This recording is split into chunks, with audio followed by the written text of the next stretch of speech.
నమస్కారం డాక్టర్ శ్రీ ఆచార్య అనంతకృష్ణ స్వామి గారు. నమస్కారం అండి. క్లాసెస్ గురించి అడుగుతున్నారు. ఇప్పుడు ఎక్కడ ఉండే అవకాశం? ఓకేనండి, మన క్లాసెస్ వచ్చి మనకి 2024 ఫిబ్రవరి అండి. ఫిబ్రవరి 18వ తారీఖు వైజాగ్లో ఉంటుంది, 11 ఫిబ్రవరి హైదరాబాద్లో ఉంటుందండి, 25 ఫిబ్రవరి అనంతపురంలో ఉంటుంది. మళ్ళీ మార్చి 3వ తారీఖు బెంగళూరులో ఉంటుందండి, మార్చి 10వ తారీఖు రాజమండ్రి, మార్చి 31 తిరుపతిలో ఉంటుంది. 586వ మనీ మంత్ర వీడియో అండి.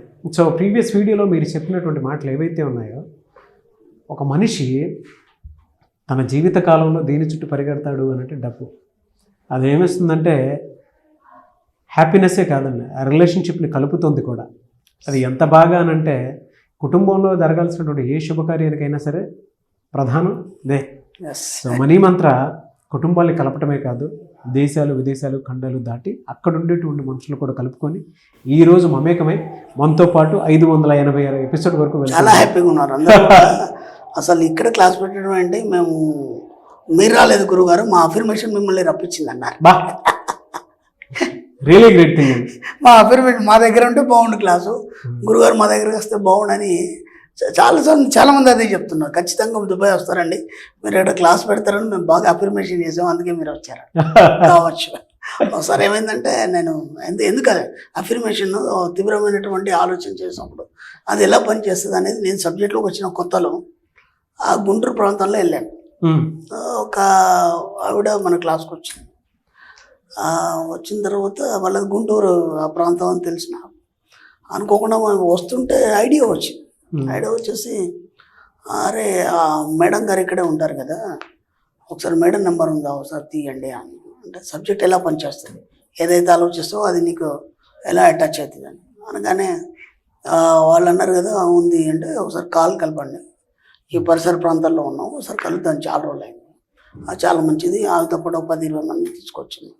అందరికీ పాజిటివ్ చెప్తాడు, అన్ఎడ్యుకేటెడ్ అయినా అంత చక్కగా చెప్తారు సబ్జెక్ట్, అందరికీ చెప్పి మరీ తీసుకొస్తారు క్లాస్. నీకు ఎందుకమ్మా శ్రమ అంటే, లేదండి మీరు ఇంతమందిని మార్చారు, నాతో ఆయన అంత బట్టి నన్ను ఏం చేస్తాను, సరే అని చెప్పేసి కాల్ చేస్తే కలవలేదు. ఓకే 2-3 సార్లు చేస్తాం, ఇక ఆ ఊరు దాటి వెళ్ళిపోతున్నాం. కాల్ వచ్చింది ఆవిడ నుంచి.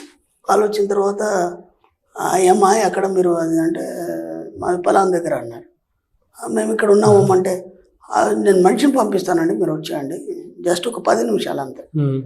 సరే అని చెప్పేసి వెళ్ళాము. మీరు నమ్మండి, అక్కడ 10 మంది ఆడోళ్ళని పోగేసుకొని చాలా రోజులైంది మనం క్లాస్కి వెళ్ళాక, గురువుగారిని ఒకసారి కలవాలా అని వాళ్ళు డిస్కషన్ చేస్తున్నారు.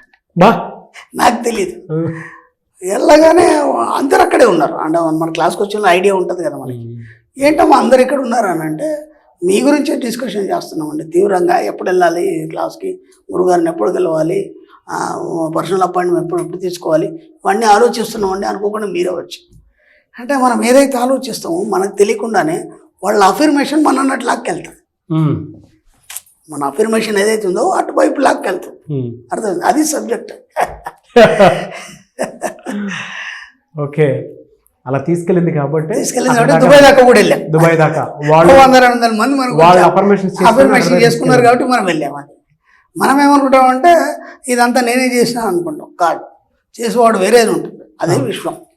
మనకి మహాభారత యుద్ధం జరిగిన తర్వాత అంతా అయిపోయింది. అయిపోయిన తర్వాత అక్కడ బార్బరి కూడా అని ఉంటాడు, వాడు కొండ రూపంలో ఉంటాడు. ఓకేనా, మహాబలవంతుడు 2 రోజుల్లో కురుక్షేత్ర యుద్ధం ముగించేస్తాడు వాడు. అర్థమైందా? కృష్ణుడు అన్నాడు నువ్వు సాక్షిగా నిలవాలి కాబట్టి కొండ రూపంలో కూడా ఉండమన్నాడు. మహాభారతం అంతా యుద్ధం అయిపోయిన తర్వాత ఈ పాండవులు వీళ్ళందరూ వెళ్ళారు దగ్గరికి. వెళ్ళేసి ఎలా జరిగింది యుద్ధం, 2 రోజులు జరిగింది కదా, ఎలా జరపబడింది, ఎలా చేశారు. ఆయన ఒకటే అన్నాడు, ఎవరి మీద గెలిచారు, అసలు ఏం జరిగింది. ఒక నల్లని వాడు వచ్చాడు, వాడేమో పొడుగు నామాలు ఉన్నాయి, ఇంకో తెల్లని వాడు వచ్చాడు, అడ్డం నామాలు ఉన్నాయి, అనంతమైన ఎత్తులో ఒక అదృశ్యమైన శక్తి రూపంలో కనిపిస్తూ వెళ్తున్నారు, 10 నిమిషాలు యుద్ధం ముగిసింది అన్నాడు. 18 రోజులు యుద్ధం జరిగితే 10 నిమిషాల్లో యుద్ధం ముగిసింది, మీరేంటి ఇన్ని రోజులు అని చెప్తున్నారు అన్నాడు.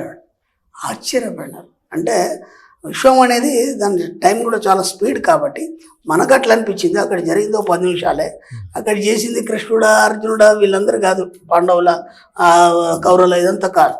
అనంతమైన శక్తి ఏదైతుందో నీ లోపల అంతర్లీనమైన శక్తితోని అనంతమైన విశ్వశక్తితోని ఏకమైనప్పుడు మీకు తెలియకుండా మీ జీవితంలో ఎన్నో అద్భుతాలు జరుగుతాయి. అది అసలు విషయం. మనం అనుకుంటాం ఇది నేనే చేశాను అనుకుంటాం, నువ్వేది చేయవు. నీ యొక్క ఆలోచన విధి విధానం ఏదైతుందో అది విశ్వంలో రికార్డ్ అయ్యి అది ఒక డిజైన్ తయారు చేస్తుంది. మనం అనుకుంటే ఇది నేనే చేసినాం అనుకుంటాం, ఆ డిజైన్ ఇంకా అద్భుతంగా ఉంటుంది. మీరు ఆలోచించిన దానికంటే ఇంకా అద్భుతం. ఇప్పుడు దాకా అందరికీ అదే తెలుసు కదా, మహాభారత యుద్ధం కౌరవులు పాండవులు వాళ్ళు ఏం చేయలేదు, చేసింది వీళ్ళిద్దరే, శివుడు విష్ణువు ఇద్దరు కలిసి అనంతమైన శక్తులు అట్లా. అందుకే ఆయన అంటాడు కదా, ఈ యొక్క స్వరాట్ రూపం ఏదైతుందో నేనే అంటాడు, ఈశ్వర్ కషట్కారో భూత భవ్య భవత్ ప్రభు. మొట్టమొదటి స్టార్టింగ్లో విష్ణు సహస్రనామంలో చెప్పింది అది. ఎలా ఉంది ఒక విశ్వం యొక్క భూత భవిత వర్తమాన కాలాలు నేనే అంత అయి ఉన్నానని అంతా చెప్పడం జరిగింది. అది మన సబ్జెక్ట్. ఎలా సార్ అంటే 586వ మనీ మంత్ర వీడియోలో పర్టికులర్గా ఏం చెప్తున్నారు, స్పెషల్ వీడియో? జాకోబి అనే ఒక రచయిత ఉన్నాడు. ఆయన ఏమంటాడంటే, మీకు కావాల్సిన వాటి ఏవైతే ఉన్నాయో, మీకు ఒక వస్తువు నచ్చింది ఏమంటాడంటే ఆయన థ్యాంక్స్ చెప్పుకోమంటాడు. జాకోబి అని చెప్పేసి రచయిత, నువ్వు పొందాలనుకున్నటువంటి వస్తువులు కానీ, లేదంటే నువ్వు పొందాలనుకున్నటువంటి సౌఖ్యం కానీ, అప్పుడు మనం ఒక వ్యక్తిని చూసినప్పుడు ఒక రెస్టారెంట్ వెళ్ళాము, ఒక మంచి పెద్ద స్థాయిలో అక్కడ సన్మానం జరిగింది, లేదంటే ఒక సభకి వెళ్ళాము, అది మీరు దాన్ని ఫీల్ అవుతూ థ్యాంక్స్ అని చెప్పాలి. ఓకేనా?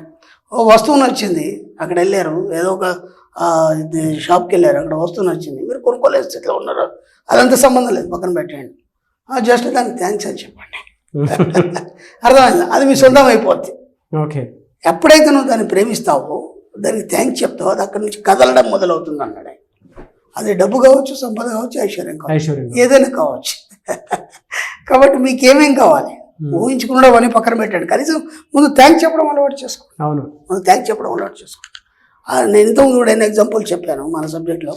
నేను ఒక చిన్న ఎగ్జాంపుల్ చెప్తాను. నాకు ఎప్పటి నుంచో ఒక షాప్ నుంచి వెళ్తున్నాను, కార్ స్పీడ్ వెళ్ళిపోతుంది, అక్కడ పార్కింగ్ కూడా లేదు, వస్తువు తీసుకోవాలి, ఆ మిర్రర్లో చూస్తున్నాను, అది కొనాలి అనుకుంటున్నాను, అసలు వీలు కావట్లేదు ఎంత కూడా. ఏంట్రా ఇది ఎన్నిసార్లు అనుకున్నాను కావట్లేదు, ఒకసారి మా బాబుని ఆపమన్నాను, ఆపితే అక్కడ అది వస్తువు లేదు. రోజు లేకపోతే అప్పుడప్పుడు వైపు వచ్చినప్పుడు కనిపించేది, అక్కడ వస్తువు లేదు. బాధపడ్డాను, ఎందుకంటే దాన్ని చూసినప్పుడు నేను ఏం చెప్పాను, థ్యాంక్స్ అని చెప్పాను. అర్థమైందా? వస్తువు లేదు. ఆ షాప్ వాడు కూడా అడిగాను, బాబు ఇది ఇక్కడ ఒక వస్తువు అంటే అది పోయింది సార్, అమ్ముడు పోయింది అన్నాను. అరే మరి ఇప్పుడు మళ్ళీ ఇంకో పీస్ అంటే అది ఒక సింగిల్ పీస్ సార్, అది ఎప్పుడో వచ్చింది, ఇప్పటిదాకా ఎవడు కొనలేదు, అనుకోకుండా ఎవరికి నచ్చింది తీసుకొని వెళ్ళిపోయాడు. ఇప్పుడు మనం దాన్ని ఏం చేయలేం కదా, కొన్నంటే మోడల్స్ ఇంకా 4-5 పీసులు ఉంటాయి, ఇది ఒకటే పీస్ ఉంది, దాన్ని ఏం చేయలేము, మళ్ళీ తయారు చేయలేడు, చాలా రోజులు అయింది అది కూడా. సర్లే ఇక అంతకంటే ఏం చేయలేం కదా, కానీ నేను మాత్రం థ్యాంక్స్ చెప్పుకున్నాను కదా, ఎటుపోదు అనుకున్నాను. మరి నమ్మండి, అనుకోకుండా మొన్న అపాయింట్మెంట్కి ఒక వ్యక్తి వచ్చాడు, ఆ షాప్లోనే ఉన్నాడు, ఆ వస్తువు తీసుకొచ్చి నాకు గిఫ్ట్ ఇచ్చాడు. అర్థమైందా? నేను అన్నాను ఇది ఎక్కడదయ్యా నీకు అంటే, పొలం షాప్లో కొన్నాను అన్నాడు. ఇంకా ఉన్నాయి పీసులు అన్నాను తెలియనట్టు. అంటే లేదండి ఇది ఒకటే పీస్ ఉంది, ఇంత కాస్ట్లీ ఉంది ఇది, ఇంకా ఉంటే తీసుకుందామని అనుకున్నాను, నాకు కూడా ఒకటి, మరి నువ్వు ఉంచేసుకోవచ్చు కదా. లేదు గురుగారు మీకే ఇవ్వాలని తీసుకొచ్చాను. కాబట్టి ఏది ఎటుపోదు, అన్నీ జరుగుతాయి, మనం ఊహించిందే మనకు జరుగుతుంది. కాబట్టి ప్రతి దగ్గర మీరు ఏం చేస్తారంటే, ఎక్కడ ఏదైతే ఒక వస్తువు నచ్చింది, ఒక సందర్భం నచ్చింది, లేదంటే దేంట్లో పార్టిసిపేట్ అయినారు, లేదంటే ఎటు వాళ్ళని చూసినప్పుడు మీరు నచ్చారు, ఓకే వాళ్ళ యొక్క ఏమైనా ఆర్నమెంట్స్ కానీ నచ్చాయి, లేకపోతే డ్రెస్ నచ్చింది, వాటన్నిటికీ మీరు వీలైనంత వాడికి థ్యాంక్స్ చెప్పండి. థ్యాంక్స్ అన్న మరుక్షణం ఏమవుతుందంటే అది మీ సొంతమయ్యే ప్రయత్నంలో సిద్ధంగా ఉంటుంది. అది వాడుకున్న వైబ్రేషన్ మీ దగ్గరికి లాగడం అనేది జరుగుతుంది, అంతే. ఫంటాస్టిక్ నాలెడ్జ్, సింపుల్ అండి, చాలా సింపుల్. అది కూడా అలానే ఉన్నాయి. అంటే నేను అనేది ఏంటంటే సార్, మనకి ఇప్పుడు సబ్జెక్ట్ అంతా చెప్తే అబ్బా అఫర్మేషన్ చేయాలి, మెడిటేషన్ చేయాలి, ఇదంతా రాసుకోవాలి, ఇదంతా ఒక ఎక్సర్సైజ్ లాగా అయిపోయింది. దీంట్లో ఎలాంటి ఎక్సర్సైజ్ లేదు కదా, ఎంత సింపుల్ ఉంది. ఒక కారు నచ్చింది థ్యాంక్స్ అని చెప్పండి, పోయేదే ఉంది, దాంట్లో పెద్ద ఖర్చు లేదు కదా. ఖచ్చితంగా ఏదో ఒక రోజు కారు మీ దగ్గరకు వచ్చేస్తుంది. వస్తువు నచ్చింది థ్యాంక్స్ అని చెప్పండి. చాలా అంటే సబ్జెక్ట్ అనేది మెల్లి చాలా సింప్లిఫై అయిపోవాలి. ఒకే మూసపోసిన పద్ధతిలో అఫర్మేషన్ ఎంతకని చేస్తాడు వాడు, వారం రోజులు చేస్తాడు, 10 రోజులు చేస్తాడు, తర్వాత పక్కన పడేస్తాడు, మళ్ళీ క్లాస్కి వచ్చినప్పుడే గుర్తుకొస్తుంది, మళ్ళీ గుర్తుకు రాదు. అయితే ఇంత ఉందని చెప్పాను, మనకి ఒక పోస్టేట్ అనే ఒక వ్యాధి ఉంటుంది, దాని మానసిక వ్యాధి అనుకోవచ్చు, లేదంటే మంచిది అనుకోవచ్చు, ఏదైనా కావచ్చు, వ్యాధి కూడా కాదు. దాంట్లో 2 రకాలు చెప్పాను. డబ్బు సంపాదించడం లేదా ఏదైనా ఒక విషయం పరిజ్ఞానం కోసం మీరు ఒక 10 సంవత్సరాలు దాని మీద పరిశోధన చేయడం ఒకటి, లేదా ఇన్స్టెంట్గా అది పొందడం అనేది ఒకటి. ఈ రెండింటిలో ఏది కావాలి. కాబట్టి ఇన్స్టెంట్గా పొందడం అనేది ఈ రోజులో జరుగుతుంది. ఓకేనా? ఇప్పుడు ఒక అలోపతి మెడిసిన్ వేస్తాం, ఇన్స్టెంట్ తగ్గిపోతుంది ఏదైనా. ఇప్పుడు ఆయుర్వేదం కానీ ఇంకా హోమియో అనుకున్నప్పుడు కొంచెం టైం తీసుకుంటుంది దానికి. అది మూలం పోతుందొచ్చు, కానీ మనిషి బాధలు తట్టుకోలేడు కదా, అది ఇమీడియట్లీ క్లియర్ అయిపోవాలి. అలాగే మనకి ఇన్స్టెంట్గా కావాలనుకున్నప్పుడు ఇట్లా చిన్న చిన్న పదాలు మనం చెప్పుకుంటూ పోతే అయిపోతుంది. Yes, great sir. Anyways thank you అండి. Thank you so much doctor Shri Acharya Anantakrishna Swami గారు. Thank you.